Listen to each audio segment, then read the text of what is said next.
ময়দাটা মাখা হয়েছে, রোস্ট করা কাঁচকুলো দেবো, কাঁচা লঙ্কা কুচি দেবো, পেঁয়াজ কুচি দেবো, আদা কুচি, রসুন কুচি, নুন, স্বাদ মতো চিনি, গরম মশলা, চিকেন মশলা, জলজিরা। এবার ডাল বাটাটা দিয়ে দেবো, হালকা হিং ছড়িয়ে দেবো, প্রত্যেকটা লেচিতে পুর ভরে নেবো।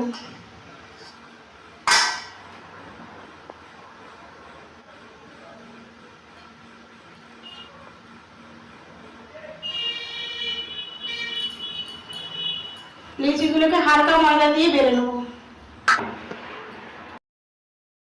একে একে ডালপুরিগুলো ভেজে নেবো।